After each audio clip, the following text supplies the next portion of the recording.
Chapter 6. Saving the Sparrow. Hiralal looked at the power line that ran across his village. His father had once told him that the line brought electricity to their homes. Quite often, Hiralal thought about following the power line to see where it went. He imagined the places he would see and the people he would meet. Most evenings, sparrows came to rest on the power line. They looked beautiful, sitting like little glass beads on a necklace.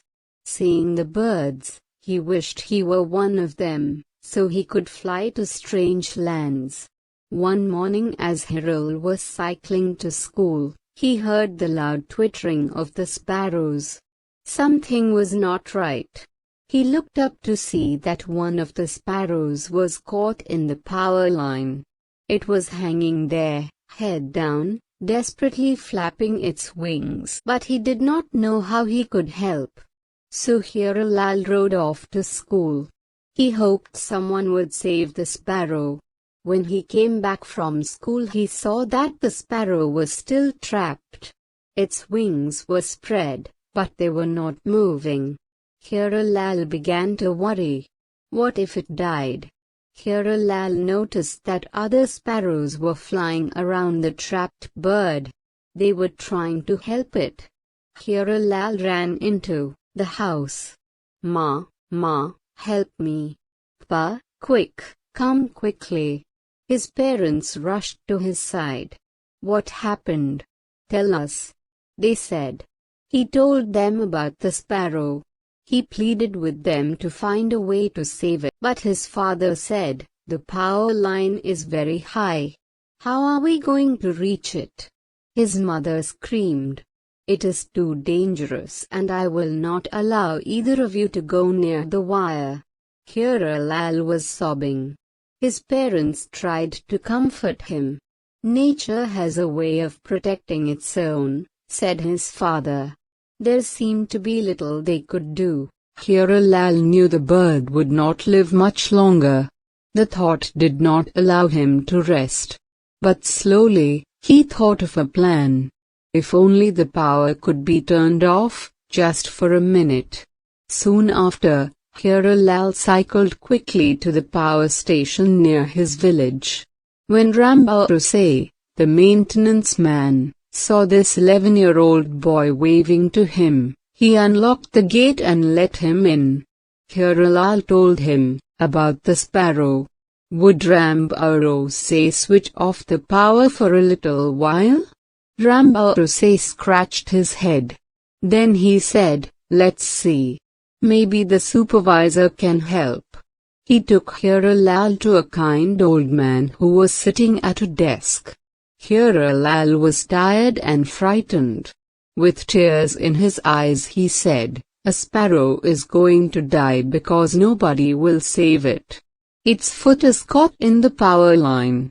If only you can switch off the power, we can take the bird down.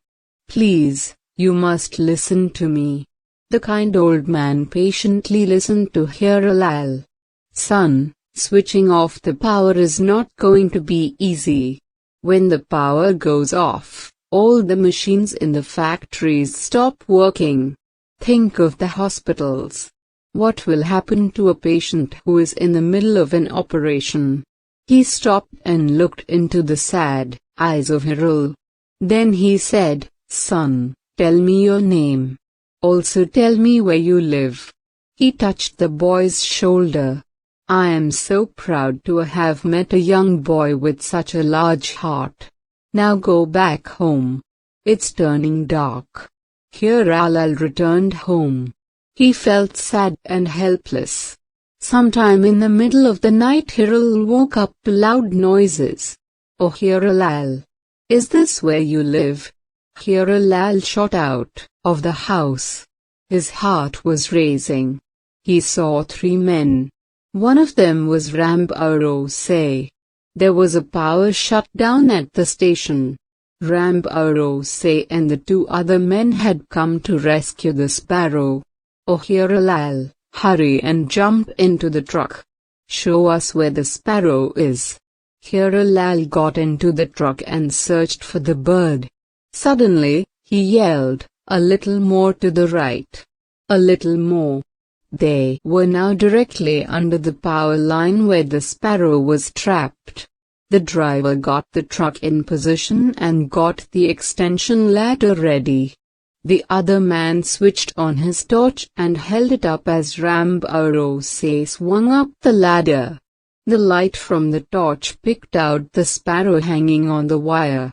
Sparrow carefully loosened the bird's claw that was caught in the wire, and put the Sparrow in his shirt pocket.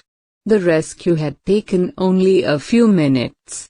Soon, Sparrow handed the Sparrow to Hyrule.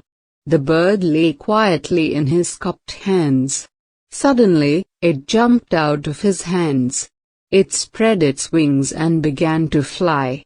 Lal would always remember this magical moment. Understanding the text. A. Who said these words and to whom? What was happening when he or she said it? 1. Pa, quick, come quickly. Lal said these words to his father. He said this when he returned from school and noticed that the Sparrow was still trapped in the wire. He ran into the house calling his parents. 2. It is too dangerous. Answer.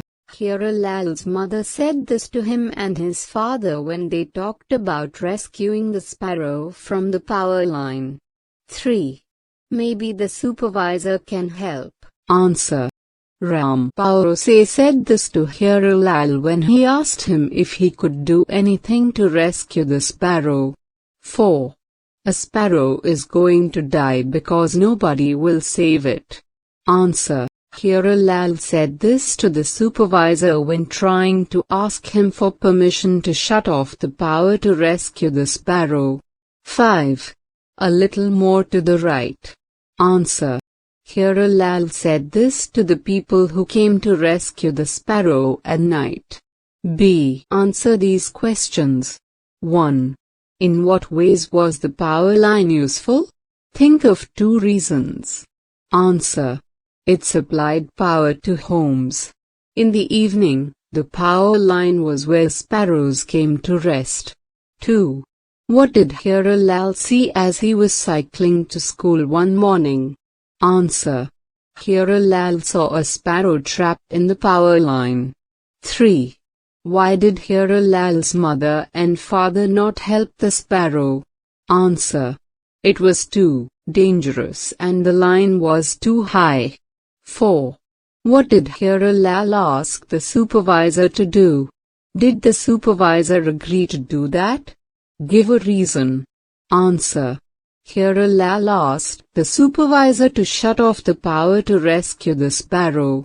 The supervisor did not agree to this because everything would stop, such as work in factories and hospitals. 5. How was Sparrow able to rescue the Sparrow? Answer. He shut off the power at night, got an extension ladder, climbed up and loosened the claw of the Sparrow from the wire. 6. Complete this sentence. It was a magical moment when. Answer. It was a magical moment when the Sparrow spread its wings and began to fly. Structures, phrases and clauses. Read these sentences. 1. Lal looked at the power line that ran across his village. 2.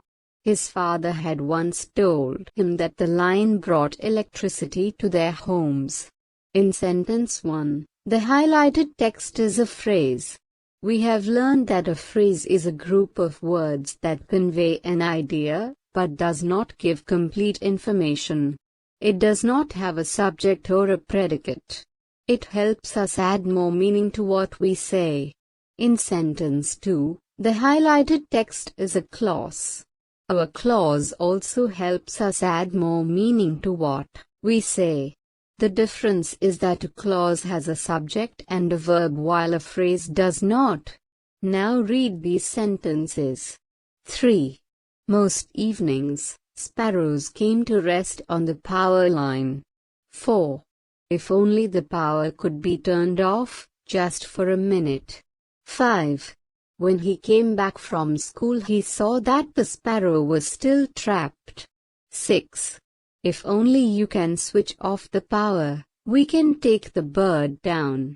Sentences 3 and 4 have phrases and sentences 5 and 6 have clauses. Underline the subject and the verb in each clause in sentences 5 and 6. A. Identify whether these are phrases, P, or clauses, C. 1. He imagined the places he would see. Answer. C. 2. Came to rest. Answer. P. 3. Its wings were spread. Answer. C. 4. That other sparrows were flying around the trapped bird. Answer. C. 5. Thought of a plan. Answer. P. 6. For a little while. Answer. P. 7. Where the sparrow was trapped. Answer. C. 8. In his cupped hands. Answer. P. B. Write whether the highlighted words are phrases, P, or clauses, C. 1. Prem, who is doctor, enjoys listening to music in his free time. Answer. C. P. 2. One rainy morning, in October, I stepped out into the rain. Answer. P. C. 3. Wash your hands thoroughly before you sit down for a meal. Answer. C. P. 4. In a soft voice, the teacher explained the dangers of not using the zebra crossing. Answer. P. 5. After the storm ended, we went outside into the garden. Answer. C. P. Words in use. Antonyms. Respond to these questions or sentences as shown in the example.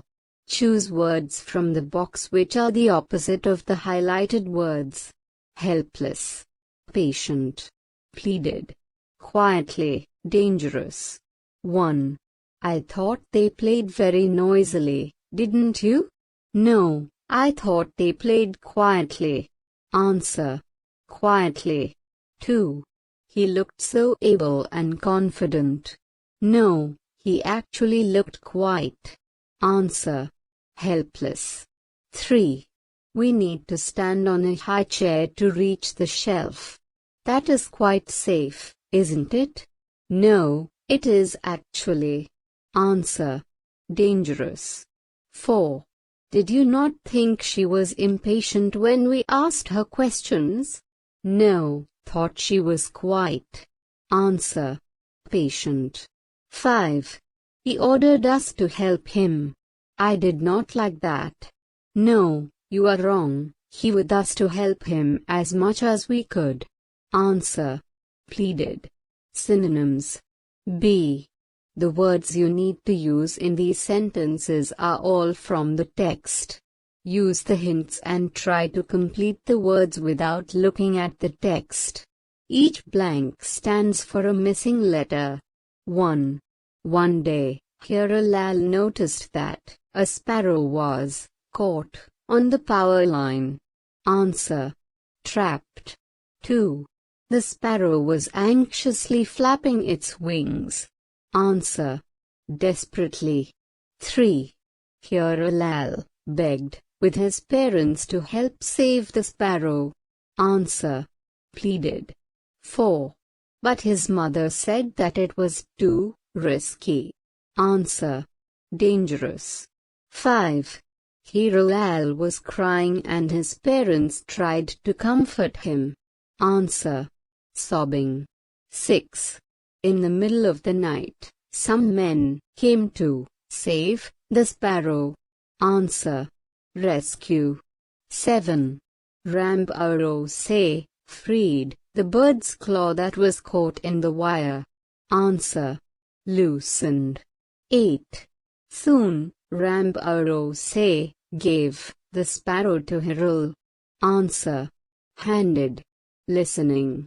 Post-listening task.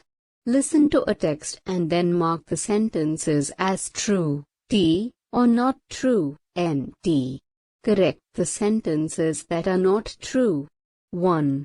Sparrows are found in almost every continent, except Australia. Answer. NT. Sparrows are found in almost every continent, except Antarctica. 2. Sparrows eat only seeds. Answer. NT. Sparrows mainly eat seeds, but they also feed on fruits, berries and small insects. 3. Sparrows live very close to humans. Answer. T. 4. The sparrows are reducing in number. Answer. T. 5. The dodo is a species of birds that has been completely wiped out. Answer. T. 6. Modern buildings have plenty of spaces for the sparrows to build their nests. Answer. NT. Modern buildings no longer provide holes in which the sparrows can build their nests. Spelling. Cyan. Use cyan or shan to change the verbs in brackets into nouns. Use them to complete these sentences. 1. There seems to be some about the correct procedure. No one knows what to do for sure. Confuse. Answer. Confusion. 2. Vinu had not finished his science project. His teacher demanded and from him. Explain. Answer. Explanation. 3. The team made a after considering all their options. Decide. Answer. Decision. 4. The rescue took a long time. Operate. Answer. Operation. 5. I have received into the dance program next week. Invite. Answer. Invitation. Writing. Diary entry. A diary is used to write about what happened each day over a period of time. We write about our thoughts, feelings and experiences in a diary. A diary entry should always have a date and it is always written in the first person.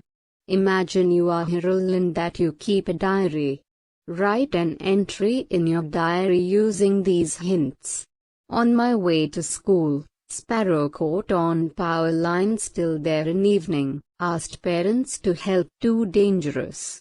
Very upset, thought of plan, cycled to power station, turn off power and rescue. The supervisor explained. In the middle of the night, Sparrow say climbed up, held Sparrow in my hands, spread wings and flew away. Magical moment.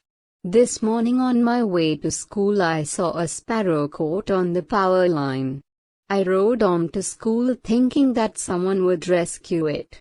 In the evening, however, when I was returning home, I saw that it was still there. I felt really sorry for the bird. On reaching home, I asked my parents to help me free the bird, but they said it was too dangerous. I was very upset but soon thought of a plan. I cycled to the power station and requested Sparrow say to turn off power for some time and rescue the sparrow. The supervisor explained that it was not possible at that time as hospitals and factories needed power. I came back disappointed. In the middle of the night, I was in for a pleasant surprise. Sparrows came with some men in a truck. The truck had an extension ladder. Using it, he climbed up and freed the sparrow from the wire. He handed the bird to me and I held it in my hands. It stayed still for a while and then spread its wings and flew away.